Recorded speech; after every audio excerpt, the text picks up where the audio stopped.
व्रत के वध के जटासुर के वध का भी वर्णन है। तो इस अध्याय में दोनों का उल्लेख होता है। सुजाता माता जी पढ़िए।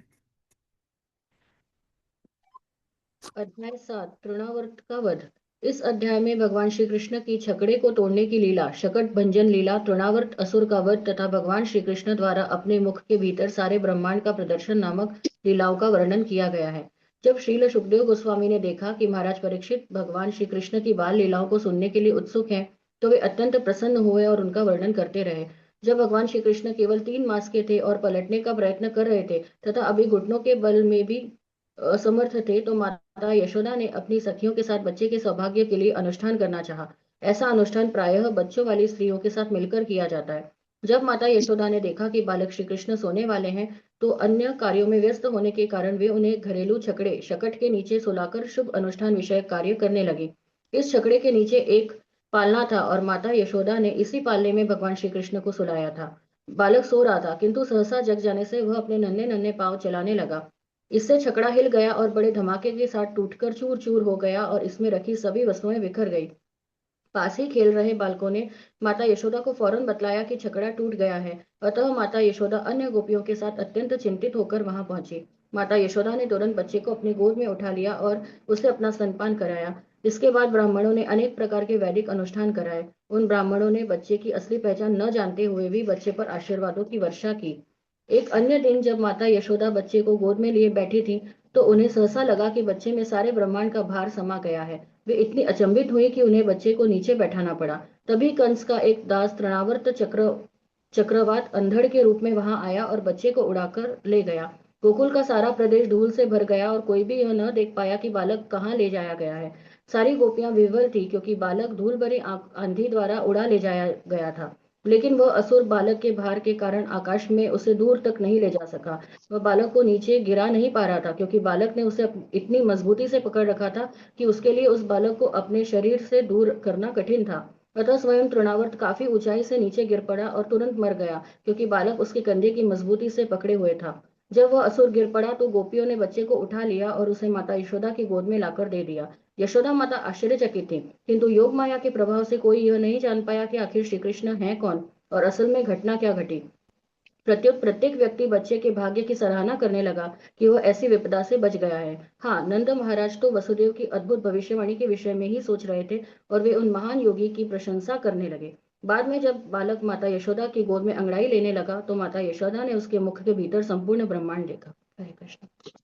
तो अभी बार बार भगवान को अर्भ का, बालका, अलग अलग नामों से संबोधित किया जा रहा है, क्योंकि भगवान का नामकरण अभी तक नहीं हुआ है। तो अलग अलग संबोधन दिए जा रहे हैं, और कभी कभी भगवान या हरि, इस तरह अलग अलग संबोधन दे रहे हैं। अभी कृष्ण और बलराम का नामकरण आगे होगा। तो इस अध्याय में मुख्यतः दो लीलाएं हैं। जब भगवान 3 मास के थे, तब शक्टासुर का वध, और लगभग 1 साल के जब थे उस समय पर तृणाव्रत का वध। तो हमने पिछले अध्याय में देखा किस प्रकार पूतना की वध की लीला के बाद सुखदेव गोस्वामी फलश्रुति बताते हैं कि कैसे जो ये पूतना के वध की लीला सुनेंगे, उनको भगवान गोविंद के चरणों में रति जागृत होगी। तो जब फलश्रुति सुने, उसके बाद परीक्षित महाराज की प्रतिक्रिया है। श्लोक संख्या 1। श्रीराजोवाच मुझे ये साउंड तेज तेज कर दीजिए प्लीज जरा। साउंड तो तेज कर दीजिए। मेरा साउंड कम आ रहा है? जी। नहीं प्रभु सही आ रहा है अभी तो। है प्रभु जी सही। सही आ रहा थोड़ा है। वॉल्यूम बढ़ा लीजिए प्रभु जी। हाँ। पूरी बढ़ाई हुई है, फुल की हुई। चलो ठीक है, कोई बात नहीं। ये न अवतारेण भगवान हरिरीश्वरा करोति कर्णरम्याणि मनोज्ञानि च नः प्रभो यशृण्वतोपैति यरतिर्वित्स्ना सत्वं च शुध्यति अचिरेण पुंसा भक्तिर्हरौ तत्पुरुषे च सख्यं तदेव हारं वद मन्यसे चेत्। रघुवीर प्रभु। हरे कृष्ण। राजा परीक्षित ने कहा, हे प्रभु सुखदेव गोस्वामी, भगवान के अवतारों द्वारा प्रदर्शित विविध लीलाएं निश्चित रूप से कानों को तथा मन को सुहावनी लगने वाली है। इन लीलाओं के श्रवण मात्र से मनुष्य के मन का मैल तत्क्षण धुल जाता है। सामान्यतया हम भगवान की लीलाओं को सुनने में आनाकानी करते हैं, किंतु भगवान श्री कृष्ण की बाल लीला इतनी आकर्षक है कि वे स्वतः ही मन तथा कानों को सुहावनी लगती है। इस तरह भौतिक वस्तुओं के विषय में सुनने की अनुरक्ति, जो भवबंधन का मूल कारण है, समाप्त हो जाती है। मनुष्य में धीरे धीरे भगवान के प्रति भक्ति एवं अनुरक्ति उत्पन्न होती है, और भक्तों के साथ जो हमें कृष्ण भावनामृत का योगदान देते हैं, मैत्री बढ़ती है। यदि आप उचित समझते हैं तो कृपा करके भगवान की इन लीलाओं के विषय में कहें। ये दो श्लोक बड़े प्रचलित हैं, बड़े महत्वपूर्ण हैं। भगवान की कथा का श्रवण का महत्व यहाँ पर बताया जा रहा है कि किस प्रकार से भगवान की लीलाओं का क्या प्रभाव बद्ध जीव पर होता है। सबसे पहले तो वो कर्ण के माध्यम से हमारे चित्त में प्रवेश करती है। तो कानों के लिए सबसे बड़ा अमृत है भगवान की कथाओं का श्रवण करना। और जो मन हमेशा असंतुष्ट रहता है, जो मन हमेशा विषयों में आनंद सुख को ढूंढता है, उस मन को भी संतुष्टि देने वाली भगवान की कथा ही होती है। तो यद्यपि हम बहुत कुछ सुनते हैं, बहुत कुछ प्रयास करते हैं अलग अलग वस्तुओं में आनंद ढूंढने के लिए, लेकिन वास्तविक आनंद भगवान की कथा सुनने से मिलता है। और जब ये कथा हृदय में प्रवेश करती है तो दूसरा इसका प्रभाव क्या है। पहला तो है ये बहुत सुहावनी लगती है, बड़ी तुष्टि देती है, बड़ी आनंद या संतोष का अनुभव कराती है। दूसरा इसका लक्षण है कि भगवान की कथा श्रवण से हृदय शुद्ध होता है। जितने भी कल्मश हृदय में हैं वो सारे कल्मश वो हृदय से धुल जाते हैं, और फिर भगवान के प्रति आकर्षण जागृत होता है। तो फर्स्ट स्टेप तुष्टि, दूसरी स्टेप शुद्धि, और तीसरी भगवान के प्रति अब धीरे धीरे आकर्षण अनुभव होने लगता है। तो भौतिक संसार के प्रति आकर्षण होगा तो बंधन होगा, और भगवान के प्रति आकर्षण होगा तो व्यक्ति अपने आप भगवान से अनुरक्त होते होते भगवान से अपने संबंध को बढ़ा लेगा। तो इस प्रकार से परीक्षित महाराज भगवान की लीला और सुनने के लिए उसका गुण वर्णन कर रहे हैं। प्रसिद्ध चैतन्य प्रभु।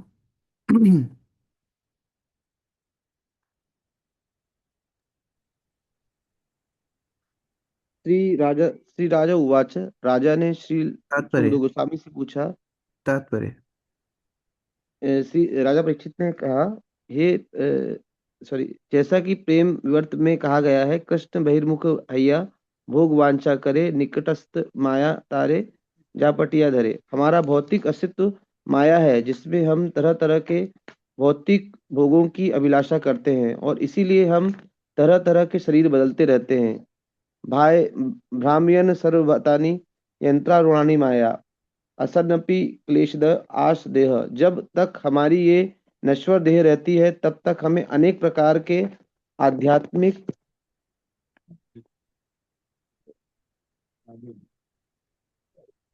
आदि भौतिक और आदि दैविक क्लेश मिलते रहते हैं। सारे कष्टों का मूल कारण यही है, जिसे कृष्ण भावनामृत को जागृत करने करके ही दूर किया जा सकता है। इसीलिए चील व्यासदेव तथा अन्य मुनियों द्वारा प्रस्तुत सारा वैदिक साहित्य हमें कृष्ण भावनामृत को जागृत करने के उद्देश्य से लिखा गया है। यह श्रवणम कीर्तन के जागरण से प्रारंभ होता है। श्रमताम स्वकथाम कृष्ण, श्रीमद्भागवतम तथा अन्य वैदिक ग्रंथ केवल हमें भगवान श्री कृष्ण के विषय में श्रवण करने के लिए अवसर प्रदान करने के निमित्त हैं। भगवान श्री कृष्ण के विभिन्न अवतार हैं, वे सभी अद्भुत हैं, अतएव हमारी उत्कंठा को जागृत करने वाले हैं। किंतु मत्स्य, कुर्म तथा वराह जैसे अवतार भगवान श्री कृष्ण के समान आकर्षक नहीं है, क्योंकि सर्वप्रथम हमें कृष्ण के विषय में सुनने के लिए कोई आकर्षण नहीं होता, और यही हमारी कष्टों की जड़ है। किंतु प्रकार परीक्षित से महाराज विशेष भौतिक रूप से उल्लेख भौतिक करते हैं कि संसार के बाल श्री कृष्ण कोई की व्यक्ति अद्भुत लीलाएं। कोई व्यक्ति बोल सकता है कि मैं अगर भौतिक कलमश से मुक्त ना हूं तो क्या दिक्कत है, ये कलमशों का प्रभाव क्या है। तो ये कलमश का प्रभाव ये है कि कलमश होने से तीन कष्ट मिलेंगे, आदि दैविक, आदि भौतिक, आदि आत्मिक। जब तक क्लेश हृदय में रहेगा तब तक कष्ट रहेंगे, क्योंकि जीव अपनी स्वाभाविक स्थिति से दूर हो गया है। जीव की स्वाभाविक स्थिति है आध्यात्मिक, जीव की स्वाभाविक स्थिति है भगवान की सेवा करना। और जैसे ही कल्मश हृदय में आ जाते हैं, मतलब काम क्रोध की आसक्ति जीव के अंदर आती है, तो वो अपने स्वाभाविक स्थिति से दूर हो जाता है और इसलिए उसको कष्ट मिलता है। अब जीव को पुनः अपनी स्वाभाविक स्थिति में लाने के लिए आकर्षण करती है भगवान की कथा, और उसमें भी मूलतः भगवान कृष्ण की लीलाएं, और उसमें भी श्री कृष्ण की बाल लीलाएं, ये बहुत ज्यादा रोचक होती हैं सामान्य जीवों को आकर्षित करने के लिए।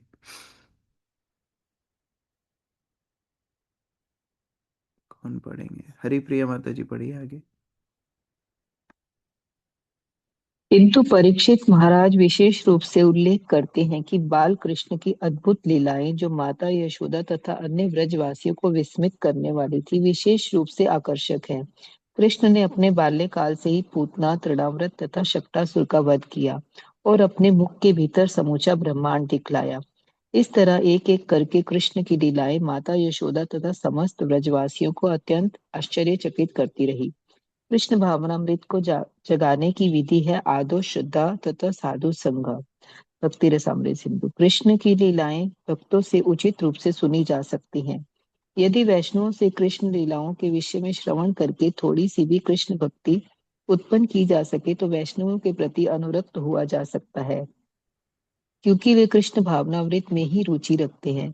इसलिए परीक्षित महाराज मनुष्यों के लिए संस्तुति करते हैं कि वे कृष्ण की बाल लीलाओं को सुने, क्योंकि यह लीलाएं मत्स्य, कूर्म, वराह आदि अवतारों की लीलाओं की अपेक्षा अधिक आकर्षक हैं।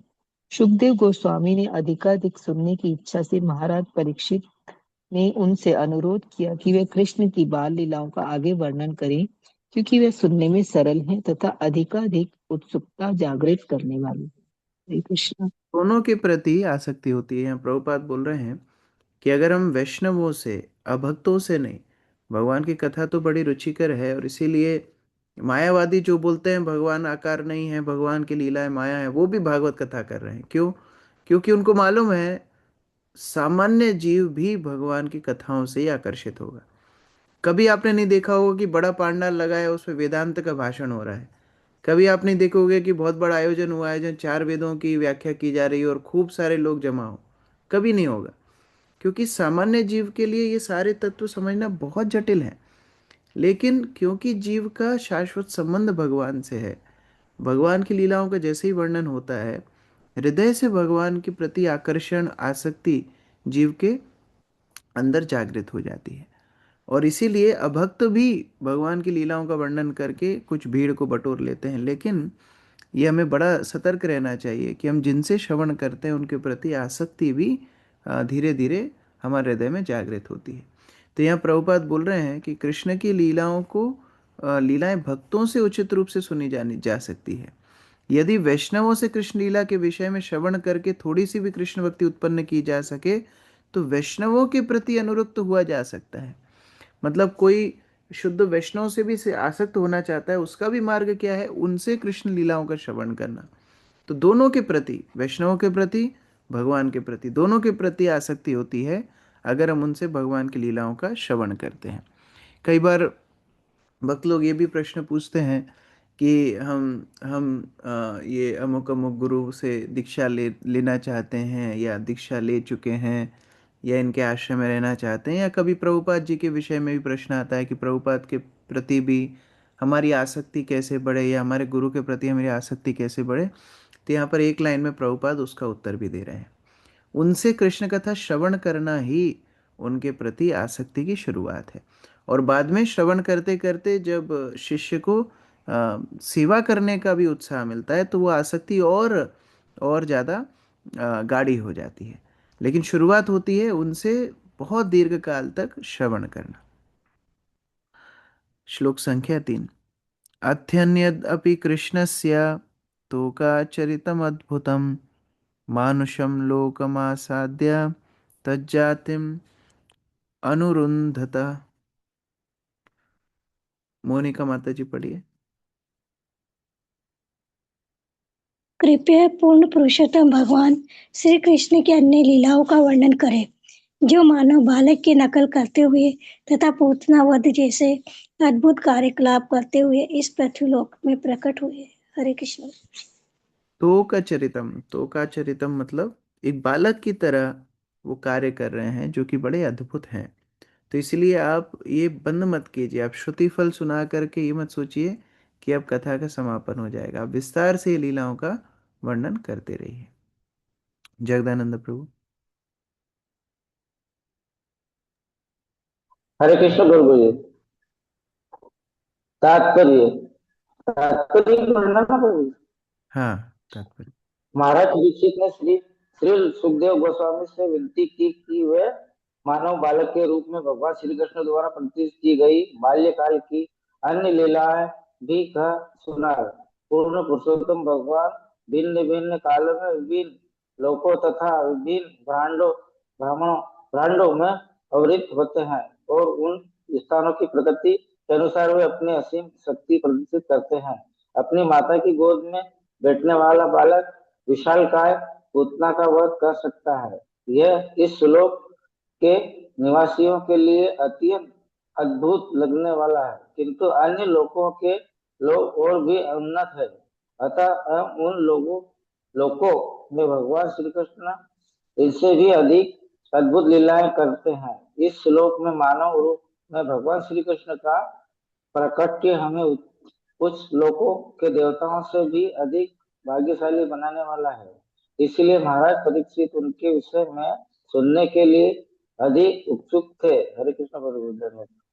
बहुत सारे अवतार हैं या भगवान कृष्ण भी अलग अलग स्थितियों में अपने दर्शन भक्तों को देते ही हैं, लेकिन ये अद्भुत लीलाएं यहाँ पर जो हो रही हैं इनका वर्णन परीक्षित महाराज सुनना चाह रहे हैं। श्री शुक उवाच कदाचित् औत्थानिक कौतुकपल्वे प्लवे जन्मर्क्षयोगे समवेतयोषितम् वादित्रगीतद्विजमन्त्रवाचकैः चकार सूनोरभिषेचनं सति। राजीव चौरसिया प्रभु।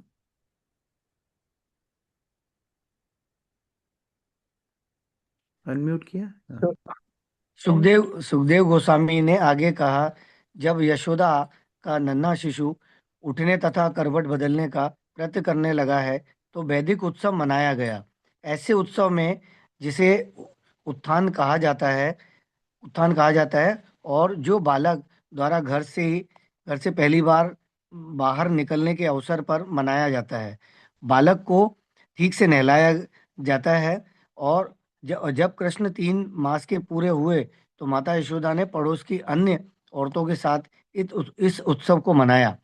उस दिन चंद्रमा तथा रोहिणी नक्षत्र का योग था। इस महोत्सव को माता यशोदा ने ब्राह्मणों द्वारा वैदिक मंत्र के उच्चारण तथा पेशेवर गायकों के सहयोग से संपन्न किया। तो यहाँ पर भगवान के 3 मास जब पूरे हुए, भगवान ने पहली बार करवट ली, और जब पहली बार करवट ली तो ये भी एक सूचक होता है कि शिशु स्वस्थ है। तो व्रजवासी तो पूरा उनका केंद्र तो भगवान के ऊपर ही था। तो भगवान ने जैसे ही करवट ली तो वो लोग बहुत आनंदित हो गए, उन्होंने बहुत बड़ा उत्सव मनाया। और रोहिणी नक्षत्र के ऊपर भी बहुत भक्त उल्लेख करते हैं कि क्योंकि भगवान जब अवतार लिए देवकी के गर्भ से लिए और फिर यशोदा के पुत्र के रूप से लीला कर रहे हैं, तो वहीं पर माता रोहिणी भी हैं। तो माता रोहिणी के मन में ऐसा ना आए कि भगवान उनसे कम प्रेम करते हैं, इसलिए उन्होंने जब जन्म लिया तो रोहिणी नक्षत्र में जन्म लिया। और अभी फिर 3 मास बाद ये रोहिणी नक्षत्र के उपलक्ष्य में यहाँ पर अभी बड़ा उत्सव हो रहा है, जिसी के अंदर तृणाव्रत की लीला भी आने वाली है। तो ये महोत्सव का दिन था। बहुत ब्रजवासियों को नंदालय में बुलाया गया था, नंद भवन में बहुत बड़ा महोत्सव हो रहा था, बहुत भीड़ भाड़ थी, ब्राह्मण वैदिक उच्चारण कर रहे थे, और जो वंदी जन होते थे अर्थात गायक हैं जो वंदना करते हैं, गुणगान करते हैं, वो लोग भी बहुत सारे स्तुति वाचन इत्यादि गा रहे थे। आरती माता जी पढ़िए। तात्पर्य, वैदिक समाज में जनसंख्या का बढ़ना या बच्चे का अपने माता पिता पर भार बनने का प्रश्न ही नहीं था। ऐसा समाज इतना सुव्यवस्थित होता है कि लोग आध्यात्मिक दिशा में इतने उन्नत होते हैं कि शिशु जन्म को कभी बोझ या चिंता नहीं माना जाता। शिशु जो जो बढ़ता जाता है त्यों त्यों माता पिता अधिक हर्षित होते हैं और शिशु द्वारा करवट लेना भी हर्ष का स्रोत बनता है। शिशु के जन्म के पूर्व भी जब माता गर्भिणी होती है तो अनेक अनुष्ठान संपन्न करने की संस्तुति की गई है। उदाहरणार्थ, जब शिशु माता के गर्भ में 3 महीने तथा 7 महीने का हो जाता है तो माता पड़ोस के बालकों के साथ भोजन करके उत्सव मनाती है। इसे स्वाद भक्षण कहते हैं। इसी प्रकार शिशु जन्म के पूर्व गर्भाधान उत्सव होता है। वैदिक सभ्यता में शिशु जन्म या गर्भाधारण कभी भार नहीं माना जाता, प्रत्युत यह हर्ष का कारण बनता है। इसके विपरीत आधुनिक सभ्यता को गर्भधारण या शिशु जन्म पसंद नहीं है, और यदि शिशु जन्म लेता है तो कभी-कभी लोग उसे मार भी डालते हैं। इससे हम सोच सकते हैं कि कलयुग के आगमन के बाद मानव समाज कितना पतित हो चुका है। यद्यपि वर्तमान समय में भी लोग अपने आप को सभ्य घोषित करते हैं, किंतु यथार्थतः अब मानव सभ्यता ही नहीं रही, केवल 2 पांव वाले पशुओं की भीड़ रह गई है। हम्म। तो वास्तव में आनंद उठा कौन रहा है? प्रगति तो हो रही है, बहुत सारे संसाधन भी बढ़ गए हैं, लेकिन यहाँ पर एक दूसरे के लिए समय ही नहीं है। परिवार पहले इकट्ठे होकर के अलग अलग संस्कार होते थे, अलग अलग रिवाज होते थे, अलग अलग महोत्सव होते थे, उसमें एक साथ परिवार मिलके गांव वालों को बुलाते थे, अलग अलग अनुष्ठान होते, भोजन होता, महोत्सव होते, सब लोग नाचते थे, आनंद उठाते थे। अभी सब बंद हो गया।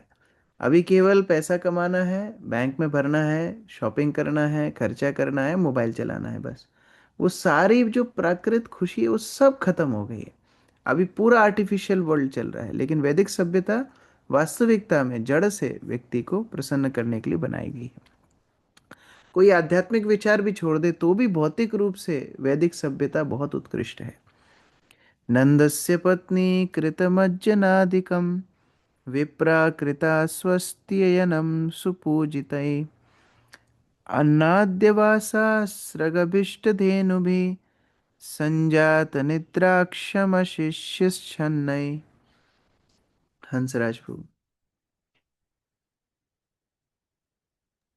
हरे कृष्णा प्रभु जी। बच्चे का स्नान उत्सव पूरा हो जाने के बाद माता यशोदा ने ब्राह्मणों का स्वागत किया। उनको प्रचुर अन्न तथा अन्य भोज्य पदार्थ, वस्त्र, वांछित गाय तथा मालाएं भेंट करके उनकी उचित सम्मान के साथ पूजा की।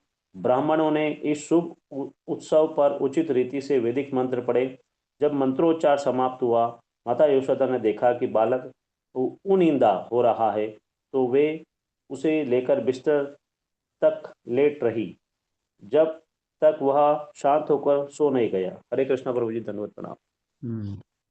तो यहाँ पर वर्णन आ रहा है किस प्रकार भगवान का अभिषेक हुआ।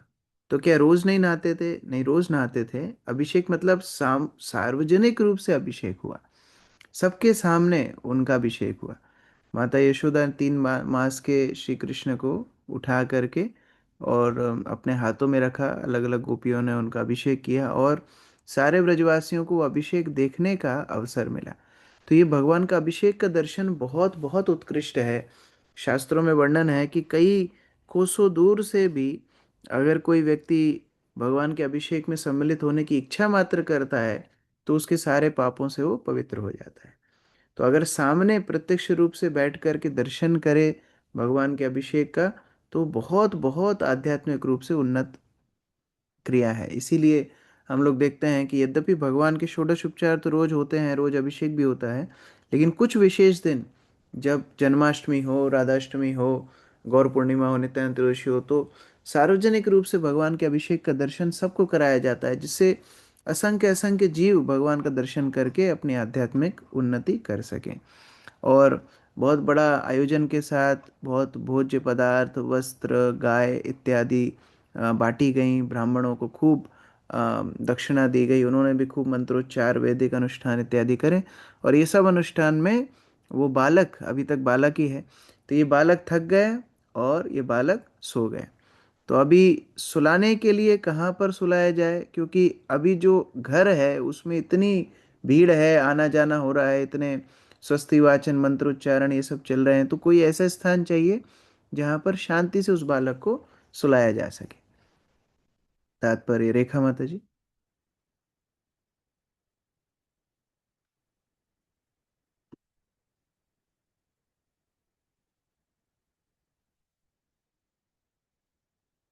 अनम्यूट किया? अदिति माता जी पढ़िए। सॉरी प्रभु जी, सर। स्नेहमयी माता अपने बच्चे का काफी ध्यान रखती है और वह यह देखती रहती है कि उसका बच्चा क्षण भर भी विचलित ना हो। बच्चा जब तक माता के पास रहना चाहता है, माता उसके पास रहती है और बच्चा अपने को काफी आरामदेह अनुभव करता है।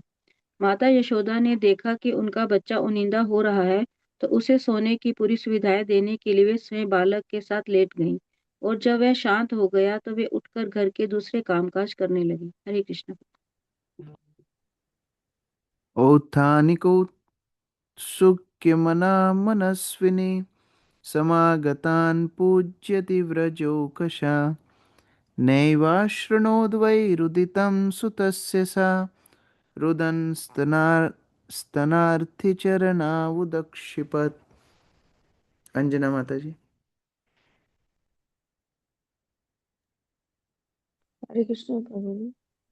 उत्थान उत्सव मनाने में मग्न उदार माता यशोदा मेहमानों का स्वागत करने, आदर सहित उनकी पूजा करने तथा उन्हें वस्त्र गोयन मालाएं और अन्न भेंट करने में अत्यधिक व्यस्त थी। अतः वे बालक के रोने को सुन नहीं पाई। उस समय बालक कृष्ण अपनी माता का दूध पीना चाहता था, अतः क्रोध में आकर वह अपने पांव ऊपर की ओर उछालने लगा। हरे कृष्ण। तो इस प्रकार से अभी भी देखा जाता है, बच्चे के पास माता लेटती हैं, लेकिन वो उठ के काम करने जाती हैं, बच्चा रोने लगता है। पता नहीं कौन सा सेंसर लगा होता है, वो बच्चे को पता पड़ जाता है कि माता मेरे पास से उठ के चली गई। तो उसी प्रकार से यशोदा जब तक पास में थी, कृष्ण शांति से सो रहे थे, लेकिन जैसे ही गई तो कृष्ण रोने लगे। यहाँ पर भक्त लोग ये भी वर्णन करते हैं कि भगवान कृष्ण सोचने लगे कि क्या मुझसे भी ज़्यादा महत्वपूर्ण कोई और वस्तु है, क्या मुझसे भी ज़्यादा महत्वपूर्ण कोई और क्रिया है जो मुझे छोड़ करके माता जा रही हैं। इसी प्रकार का भाव हम लोग दामोदर लीला में भी देखेंगे, जहाँ माता यशोदा कृष्ण के लिए ही जाती है दूध निकालने के लिए, लेकिन जब दूध उठाने के लिए रसोई में जाती हैं तो कृष्ण बड़े नाराज हो जाते हैं, क्योंकि कृष्ण का एक स्वभाव है, वो पूर्ण केंद्र चाहते हैं, पूर्ण आकर्षण चाहते हैं। क्या कृष्ण के अलावा अगर कोई और प्राथमिकता होगी तो उनको उतनी पसंद नहीं है, और ये अपेक्षा भगवान सबसे ही करते हैं। यद्यपि भौतिक जगत के लोगों की तो बहुत सारी प्राथमिकताएं होती हैं, लेकिन भगवान सबसे ज़्यादा अपेक्षा करते हैं उन शुद्ध भक्तों से जिनकी संगति में भगवान को भी आनंद मिलता है। तो यशोदा माता ऐसी एक भक्त हैं जिनकी संगति में भगवान को भी आनंद मिलता है। यद्यपि भगवान सभी जीवों से अपेक्षा करते हैं कि वो अपने जीवन का केंद्र कृष्ण को बनाएं, लेकिन ऐसे भक्त जैसे माता यशोदा हैं, उनकी संगति में तो भगवान स्वयं रमण करते हैं।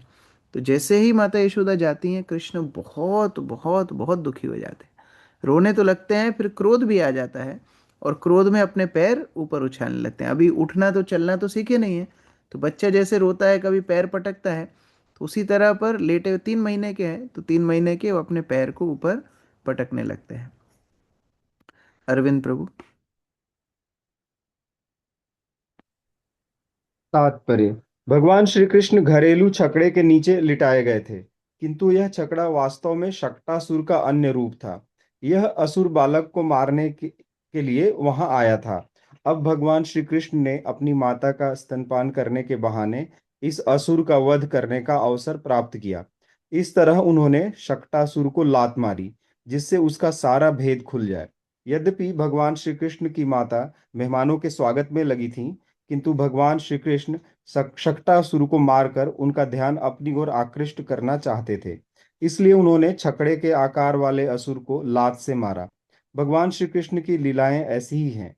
भगवान श्री कृष्ण अपनी माता का ध्यान आकृष्ट करना चाह रहे थे, किंतु ऐसा करते समय उन्होंने ऐसा उत्पात खड़ा कर दिया जिसे सामान्य लोग समझ नहीं सकते हैं। ये कथाएं अद्भुत एवं आनंद देने वाली हैं, और जो भाग्यशाली हैं वे श्री भगवान की इन असाधारण लीलाओं को सुनकर आश्चर्यचकित रह जाते हैं। यद्यपि कम बुद्धि वाले लोग इन्हें मिथ्या कथाएं मानते हैं, क्योंकि उनकी बुद्धि में भूसा भरा रहता है, किंतु ये कथाएं वास्तविक हैं। ये कथाएं इतनी रोचक तथा प्रबुद्ध करने वाली हैं कि महाराज परीक्षित तथा श्री सुखदेव गोस्वामी को इनमें आनंद आया, और उनके चरण चिन्हों में चलने वाले अन्य मुक्त पुरुष भी श्री भगवान की अद्भुत लीलाओं को सुनकर अत्यंत हर्षित होते हैं। हरे कृष्ण। तो इस प्रकार यहाँ पर शिल प्रभुपाद वर्णन कर रहे हैं कि वो जो शकट था, अर्थात जो बैलगाड़ी थी, जिसके नीचे भगवान कृष्ण को सुलाया गया था, वो बैलगाड़ी के अंदर एक राक्षस ने प्रवेश किया था। तो ये राक्षस का नाम भी उत्कच था। और ये बहुत ही दुर्भाग्यशाली था कि इसके कोई शरीर नहीं था, क्योंकि पूर्व जन्म में इनको इस तरह श्राप मिला था कि आपको शरीर ना मिले। मैं जस्ट निकाल रहा हूँ इनका जो इतिहास था, जस्ट एक सेकेंड। उत्कच उत्कच,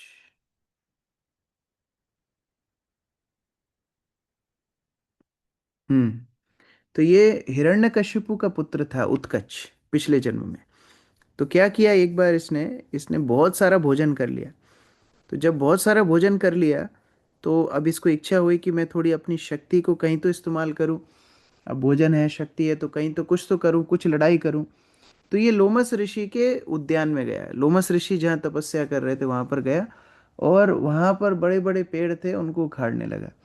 तो अब लोमस ऋषि ने देखा कि अरे तुम्हारे अंदर शक्ति है, अच्छी बात है, लेकिन तुम इस शक्ति को विध्वंस में क्यों इस्तेमाल कर रहे हो? ये शक्ति को तो तुमको अच्छे कार्यों में करना चाहिए। तो बड़ी उद्दंडता से वो अपना कार्य को करता रहा, रोका नहीं। तो लोमस ऋषि को बड़ा क्रोध आया, उन्होंने श्राप दिया कि देखो तुम ये शरीर के अभिमान में इस तरह विध्वंसक कार्य कर रहे हो, अब तुम बिना स्थूल शरीर के रहो, सूक्ष्म शरीर में ही रहो। तो उस तरह से उत्कच को लोमस ऋषि का श्राप मिला। तो वो आकर के क्षमा मांगने लगा, कह रहे मुझे आप क्षमा कर दीजिए, किस प्रकार मैं अहंकारी हो गया था, और अब मैं बिना शरीर के कैसे रहूंगा, मैं तो भूत योनि में ही रहूंगा।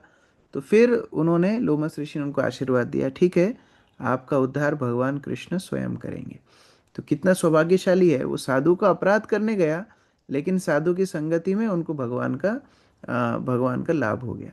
तो लोमस ऋषि ने उनको आशीर्वाद दिया था कि ठीक है, तुमको भगवान उद्धार करेंगे। तो यहाँ पर उसी उत्कच ने कंस की आज्ञा पर शकट में प्रवेश किया, इसलिए उसको शक्टासुर नाम से जाना जाता है। और भगवान ने उनको केवल एक बार पैर से, 3 महीने के बालक का पैर कितना सौम्य होता है, कितना सॉफ्ट होता है, लेकिन उससे स्पर्श किया वो बैलगाड़ी कई कई कोसों ऊपर हवा में उछल गई, और वहां पर उसके भांड इत्यादि आगे के श्लोक में वर्णन है, वो फूट गए और वो राक्षस का वध हो गया। तो ये कितने आश्चर्यजनक करने वाली बातें हैं। प्रभुपाद बोल रहे हैं कि जो डल ब्रेन अर्थात जिनके दिमाग में भूसा भरा है, वो इन बातों को कभी विश्वास नहीं करेंगे, लेकिन जो भक्तजन होंगे इन कथाओं में रोमांच भी लेंगे, इनमें आनंद भी लेंगे, और अपने हृदय को शुद्ध भी करेंगे। तो आगे श्लोक संख्या 7 से कल पाठ करेंगे। हरे कृष्ण। श्री प्रभुपाद की जय, समवेत भक्त वृंद की जय।